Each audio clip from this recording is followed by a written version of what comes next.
Bonjour à tout le monde, bonjour. Il y a longtemps que je n'avais rien enregistré. Je reviens donc pour continuer le chapitre 3 du livre de Jean Vacquier, Bénédiction et Malédiction. Et je m'étais arrêtée en fait en cours de chapitre, donc je vais reprendre là où je m'étais arrêtée. Je reprends simplement la dernière citation de la dernière vidéo.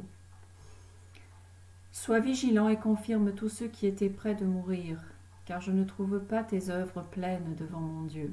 Souviens-toi donc de l'enseignement que tu as reçu et entendu, garde-le et fais pénitence.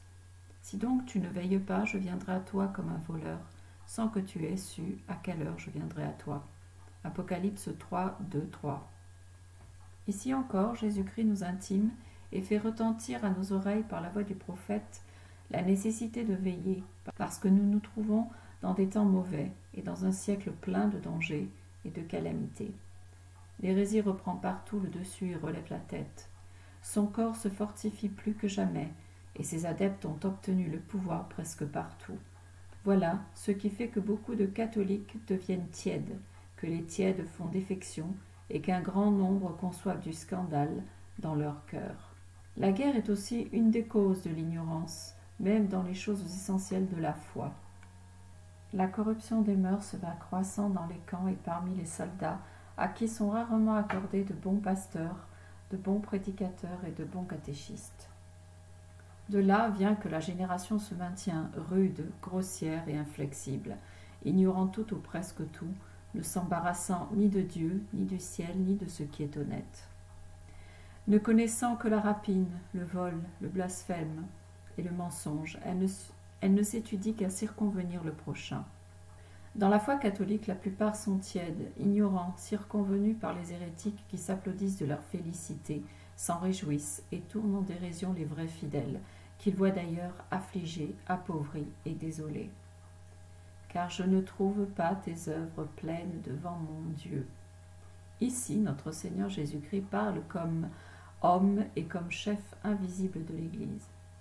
La divinité dans l'abîme infini de sa prescience éternelle lui révéla les défauts et les péchés des pasteurs et des autres membres à venir de l'Église, et lui conféra en même temps la mission de les corriger.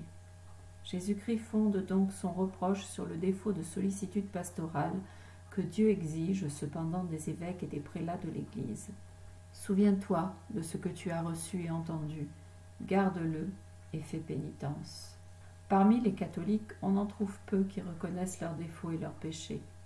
Tous les évêques, les prélats et les pasteurs des âmes disent qu'ils accomplissent toujours bien leur devoir, qu'ils veillent et qu'ils vivent comme il convient à leur état. De même, les empereurs, les rois, les princes, les conseillers et les juges se glorifient d'avoir bien agi et de continuer à bien agir. Tous les ordres sacrés prétendent être innocents. Enfin, le peuple lui-même, depuis le premier jusqu'au dernier, a coutume de dire « Qu'ai-je fait de mal ? Et quel mal ai-je fait ?» Or, c'est de cette manière que tous s'excusent. Ainsi donc, pour que la divine sagesse et bonté pût ramener à la pénitence cette génération pervertie et corrompue au plus haut degré, elle lui envoya presque continuellement la guerre, la peste, la famine et d'autres calamités. Mais nous sommes devenus pires, et nous ne voulons pas croire que nous sommes plongés dans ces maux à cause de nos péchés, tandis que la Sainte Écriture dit cependant, ouvrez les guillemets, « Il n'y a pas de mot en Israël que le Seigneur n'ait envoyé. » Fermez les guillemets. D'où il est à craindre que le Seigneur s'exaspère encore davantage dans sa colère, dont il nous menace par les paroles qui suivent. Ouvrez les guillemets. « Car si tu ne veilles, je viendrai à toi comme un voleur, et tu ne sauras à quelle heure je viendrai. » Fermez les guillemets. Après la prescription du remède, suit une menace terrible contre l'Église de Dieu. « Je viendrai à toi en te suscitant des malheurs. » Il s'exprime au futur, parce que comme il a été dit souvent, la colère de Dieu, dans la longanimité de sa bonté, nous menace souvent de loin et longtemps. Mais de peur qu'à cause de sa lenteur, nous ne pensions être à l'abri de ses coups, il dit « Je viendrai à toi », d'une manière certaine et infaillible. L'Écriture nous avertit de la même manière dans Habacuc. Ouvrez les guillemets. « Attendez-le, il viendra, et il ne tardera pas. » fermez les guillemets. Habacuc 2:3. Il compare ici sa visite et l'envoi de ces mots à l'arrivée d'un voleur. Car le voleur a coutume d'arriver tout à coup et à l'improviste. Il vient pendant le sommeil, il fait effraction dans la maison. Enfin, il pille et il vole tout. Or, tel sera le caractère du mal que Dieu suscitera contre son Église. Ce mal, ce seront les hérétiques et les tyrans qui viendront tout à coup et à l'improviste, qui feront effraction dans l'Église pendant le sommeil des évêques, des prélats et des pasteurs, qui prendront le dessus et raviront ou pilleront les évêchés, les prélatures, les biens ecclésiastiques, comme nous voyons de nos propres yeux qu'ils firent en Allemagne et dans le reste de l'Europe.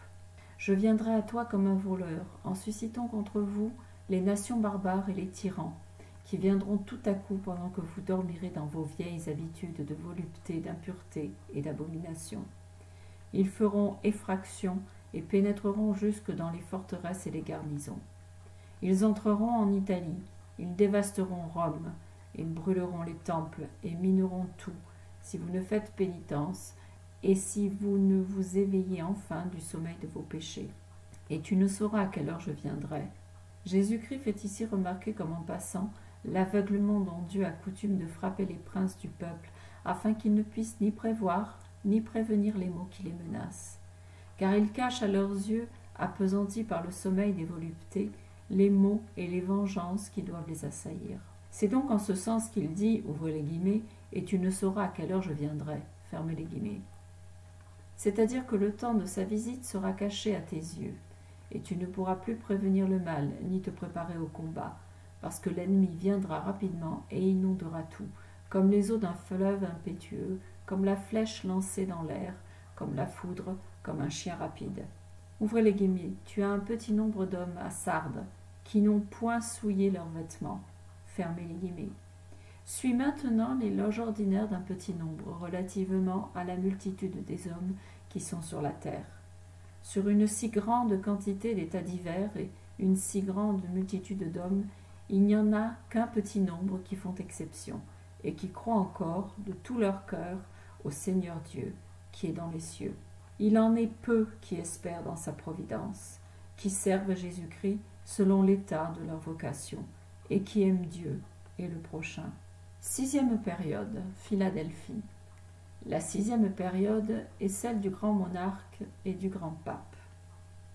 Ouvrez les guillemets. Écrit encore à l'ange de l'église de Philadelphie, voici ce que dit le saint, le véritable, celui qui a la clé de David, celui qui ouvre et personne ne ferme, qui ferme et personne n'ouvre. Fermez les guillemets.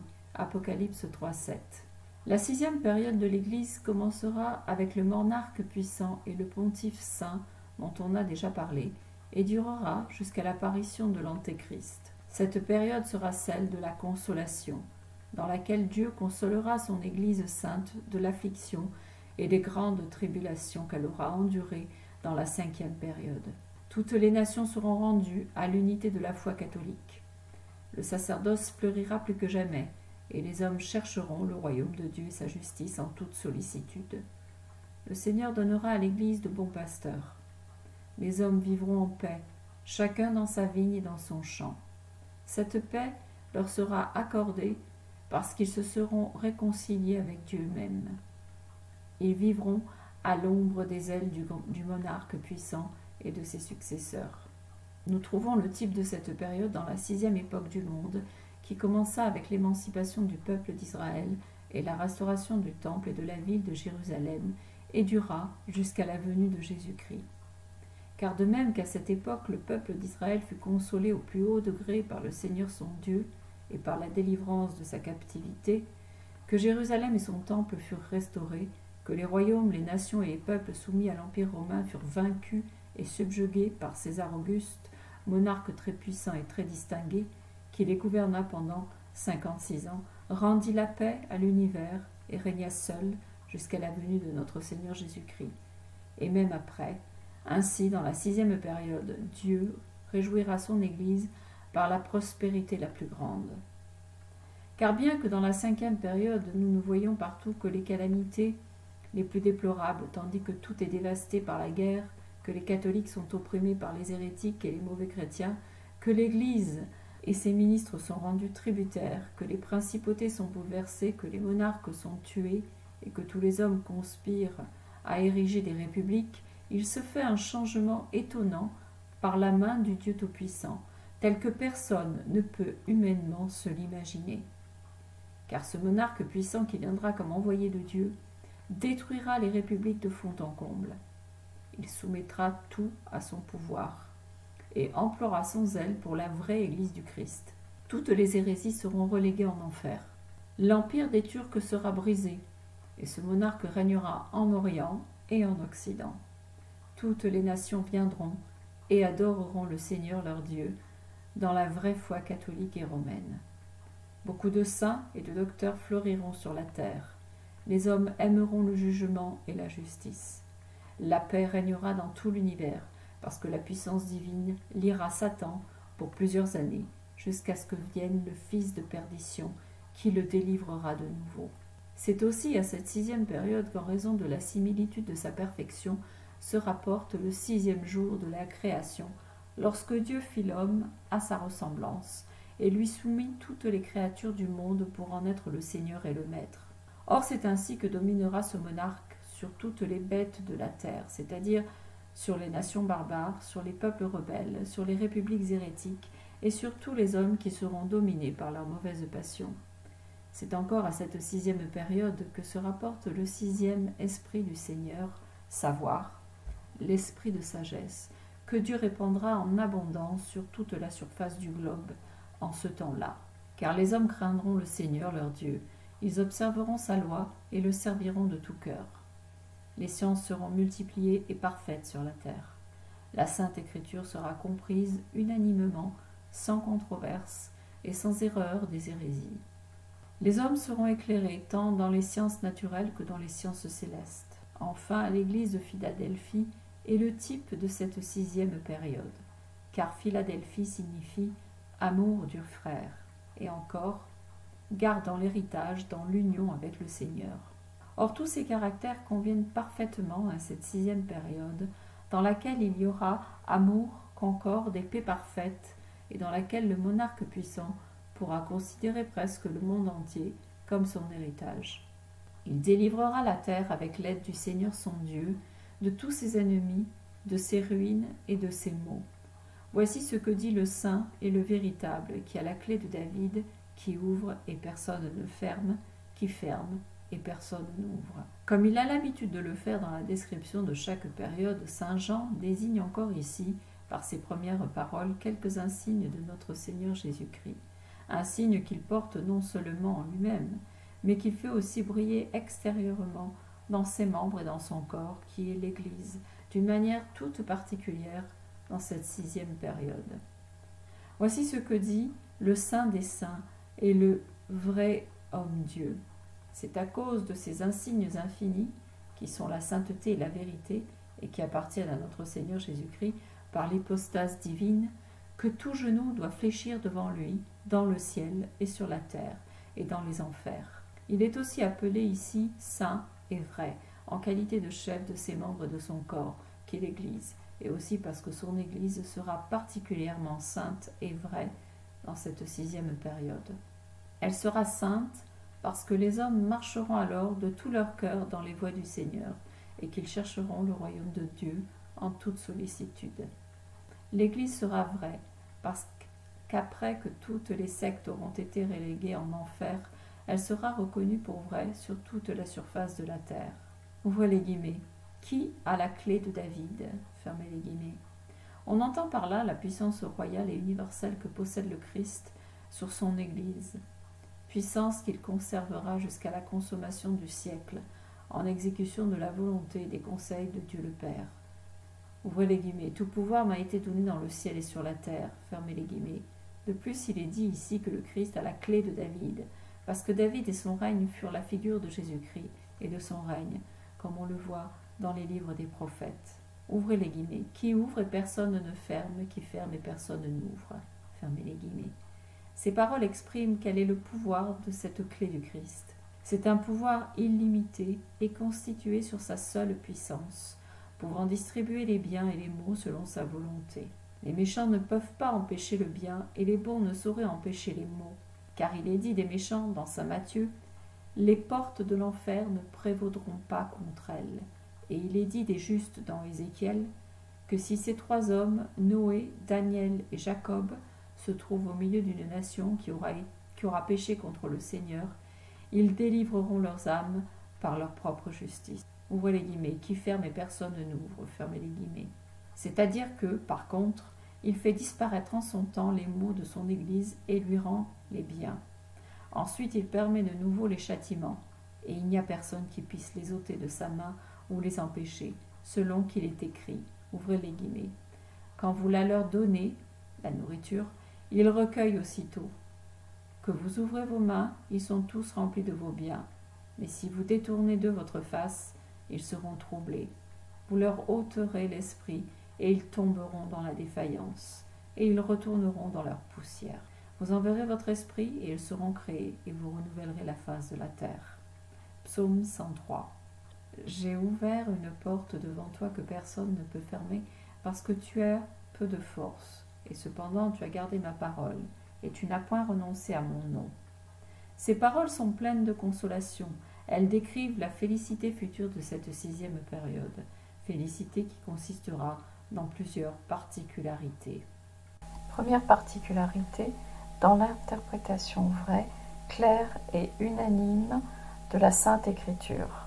Car alors les ténèbres des erreurs et les fausses doctrines des hérétiques, qui ne sont pas autre chose que la doctrine des démons, seront dissipées et disparaîtront. Les fidèles du Christ, répandus sur toute la surface du globe, seront attachés à l'Église de cœur et d'esprit, dans l'unité de la foi et dans l'observance des bonnes mœurs. Voilà pourquoi il est dit « J'ai ouvert une porte devant toi », c'est-à-dire l'intelligence claire et profonde de la Sainte Écriture, que personne ne peut fermer, voulant dire qu'aucun hérétique ne pourra plus pervertir le sens de la parole de Dieu, parce que dans cette 6e période, il y aura un concile œcuménique, le plus grand qui ait jamais eu lieu, dans lequel, par une faveur particulière de Dieu, par la puissance du grand monarque annoncée par l'autorité du saint pontife et par l'unité des princes les plus pieux, toutes les hérésies et l'athéisme seront proscrits et bannis de la terre. On y déclarera le sens légitime de la Sainte Écriture, qui sera crue et admise par tout le monde, parce que Dieu aura ouvert la porte de sa grâce.